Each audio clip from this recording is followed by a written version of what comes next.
Media बंधुओं, जैसा कि ये विदित है कि देश में सर्व समाज के हित एवं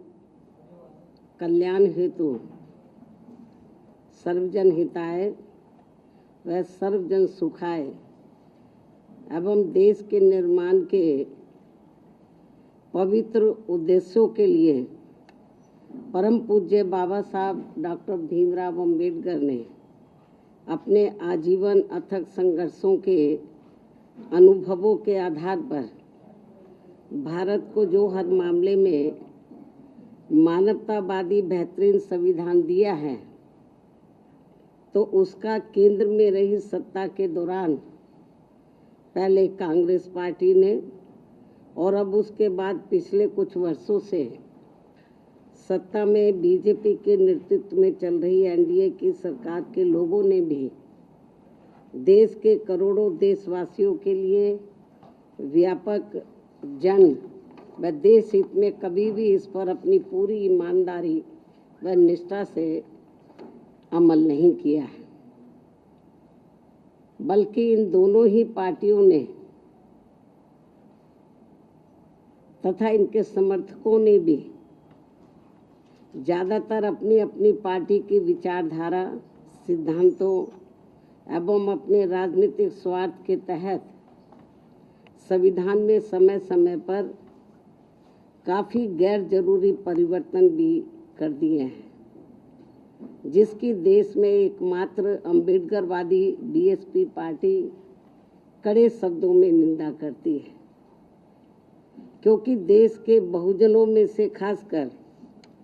करोड़ों गरीबों, मजदूरों, किसानों, महिलाओं, छोटे व्यापारियों एवं अन्य मेहनतकश लोगों को यही लगता है कि शुरू में केंद्र व देश के अधिकांश राज्यों में भी काफ़ी लंबे समय तक सत्ता में आसीन रही कांग्रेस पार्टी ने और अब बीजेपी ने भी अपनी अपनी सरकार की गलत नीतियों एवं जन विरोधी चाल चरित्र व चेहरे को छिपाने तथा लोगों का ध्यान उन पर से हटाने के लिए ही अब ये ऐसी चालें ही चलती रहती हैं, जिनका क्रम न केवल आज भी जारी है, बल्कि इन मामलों में अक्सर कांग्रेस व बीजेपी ये दोनों पार्टियां अंदर अंदर एक होकर आपस में ही मिली रहती हैं और इनकी सभी अपनी गलत नीतियों एवं कार्यक्रम जनता पर जबरन थोपने व संविधान संशोधन आदि मामलों में ये दोनों पार्टियां दिल में कुछ और, जुबान पर कुछ और के दोहरे चरित्र वाली नीति अपनाकर अंदर अंदर एक हो जाती है। और इस संदर्भ में खासकर आरक्षण संबंधी अनेकों मामले देश के दलितों, आदिवासियों व अन्य पिछड़े वर्गों के लोगों के सामने अभी भी ताज़ा है, जिससे स्पष्ट तौर पर इन वर्गों के साथ साथ जन व देश हित भी प्रभावित होता है और देश की ज्वलंत समस्याएं जनता को दुखी एवं त्रस्त व उनके जीवन को लगातार लाचार और कष्टदायी बनाती रहती हैं, जबकि इन पार्टियों को अपने संकीर्ण विचार एवं राजनीतिक स्वार्थ से ऊपर उठकर आमजन व देश हित में संविधान व उसके मानवतावादी उद्देश्यों के साथ बिल्कुल भी छेड़छाड़ नहीं करना चाहिए, ताकि अपने भारतीय संविधान की पवित्रता हमेशा बरकरार बनी रहे। किंतु इन दोनों पार्टियों व इनकी सहयोगी पार्टियों के भी स्वभाव व कार्यकलापों आदि से साफ जाहिर होता है कि ये सभी पार्टियां अंदर अंदर आपस में मिलकर बाबा साहब डॉक्टर भीमराव अम्बेडकर द्वारा निर्मित किए गए समता मूलक व अति कल्याणकारी संविधान को बदलकर इसे अब पुराने जातिवादी ढांचे में बदलना चाहती है, जिससे भारतीय मानवतावादी जनमानस व हमारी पार्टी कतई भी बर्दाश्त करने वाली नहीं है। वैसे भी भारतीय संविधान व उसकी उद्देशिका में जिन भी शब्दों का इस्तेमाल किया गया है वे देश की आत्मा को तृप्त करती हैं और जिन्हें काफ़ी सूझबूझ, लंबे व गहरे सोच विचार के बाद ही देश में लागू किया गया है। और अब उनके साथ किसी भी प्रकार का कोई और छेड़छाड़ करना ठीक नहीं है, बल्कि ये घोर अनुचित होगा। बीएसपी की ये इन पार्टियों को सलाह भी है, किंतु ये अति दुखद है कि देश को भारतीय संविधान के मामले में बार बार ऐसी अप्रिय परिस्थिति का सामना करना पड़ता है। और इस संदर्भ में बीएसपी को इन पार्टियों के विरुद्ध ऐसा लगता है कि अब हमें भी अपनी आवाज़ देश भर में जरूर उठानी पड़ेगी, बशर्ते यदि इन्होंने अपने संविधान विरोधी चेहरे को जल्दी नहीं बदला। यदि ऐसे ही इनका सिलसिला चलता रहा तो फिर जो दबे कुचले लोग हैं, इस देश के वीकर सेक्शन के लोग हैं, खास तौर से जिनको भारतीय संविधान के तहत कुछ आगे बढ़ने का मौका मिला है, तो फिर उनको जरूर आगे आना होगा। इसके अलावा यहाँ मैं ये भी कहना चाहूँगी कि देश के कई राज्यों में आए दिन भाषा के नाम पर की जा रही राजनीति भी कोई ठीक नहीं है, जबकि संविधान की मूल भावना के अनुसार सभी भाषाओं को सम्मान देना जरूरी है। भाषा को लेकर बुद्धिजीवियों के बीच बहस होना तो कोई बुरी बात नहीं है, लेकिन इस मामले में सरकारों व पार्टियों के बीच किसी भी प्रकार का टकराव होना देश व जनहित में ठीक नहीं है। साथ ही वोटर लिस्ट में भी सुधार को लेकर जो किस्म किस्म की भ्रामक बातें कही जा रही हैं, तो उसे भी केंद्रीय चुनाव आयोग को अपनी स्थिति को जरूर स्पष्ट करना चाहिए और सभी राजनीतिक पार्टियों को विश्वास में लेकर इस कार्य को पूरा किया जाना चाहिए, ताकि इस अभियान का सही मुख्य लक्ष्य हासिल हो सके। जहाँ तक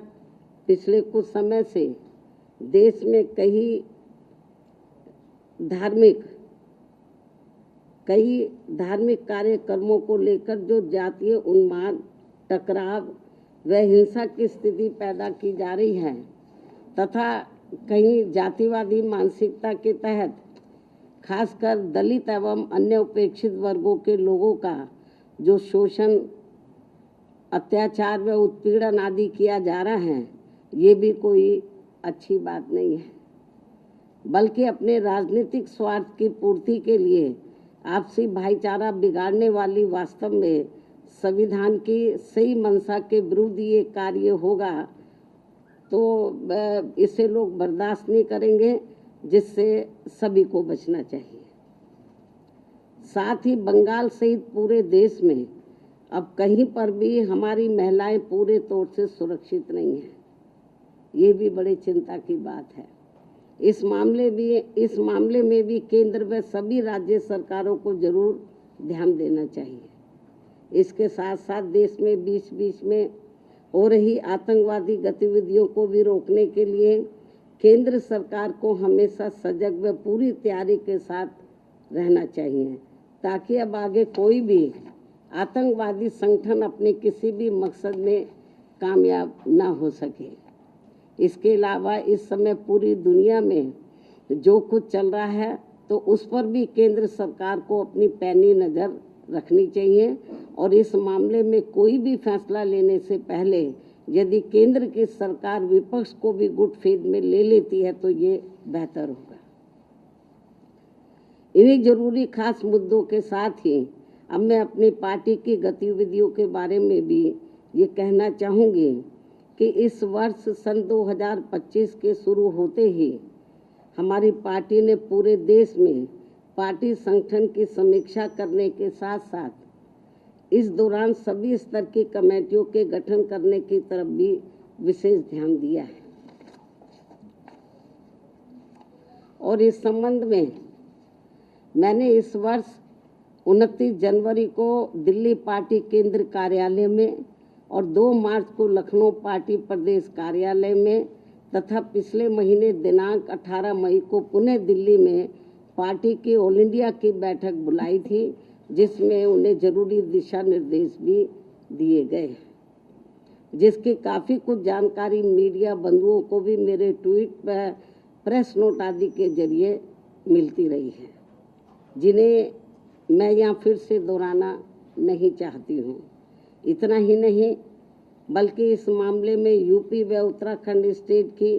तथा अन्य राज्यों की भी बीच बीच में दिल्ली व लखनऊ में भी अलग अलग से मेरी बैठकें होती रही हैं। और वैसे भी ये सिलसिला तब तक चलता रहेगा जब तक पूरे देश में पार्टी का हर स्तर का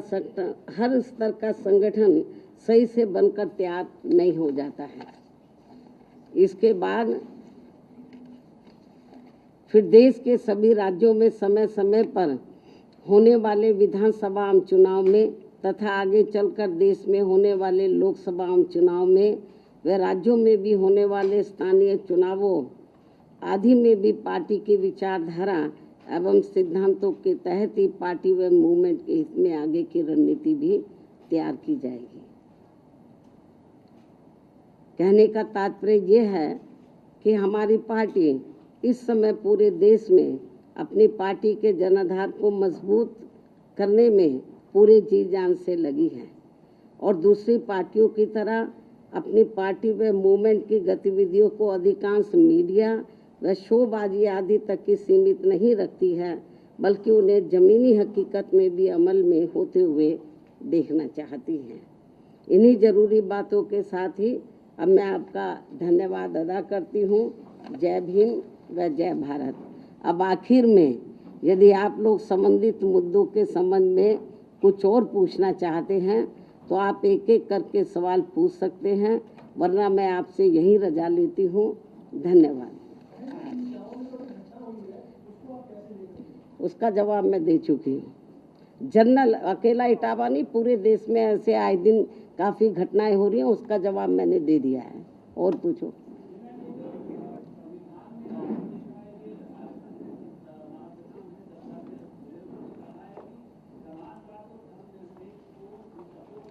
इस संबंध में मैंने ये कहा है कि भारतीय संविधान की जो मूल भावना उद्देश्य है, जो भी कुछ प्रस्तावना में जो भी कुछ अंकित किया गया है, दर्शाया गया है, उसको ध्यान में, उसके साथ कोई छेड़छाड़ नहीं होना चाहिए। अब आरएसएस के लोग क्या कहते हैं, बीजेपी वाले लोग क्या कहते हैं, कांग्रेस के लोग क्या कहते हैं, मुझे उसके बारे में कुछ नहीं कहना। लेकिन भारतीय संविधान के साथ यदि किसी भी प्रकार का किसी छेड़छाड़ किया जाएगा उन भारतीय संविधान के उद्देश्यों के साथ, तो हमारी पार्टी चुप नहीं बैठेगी। हमारी पार्टी इसके विरोध में मैदान में जरूर सड़कों पर उतरेगी। अभी हम सब इनके ऊपर पैनी नज़र रखे हुए हैं। ठीक है फिर।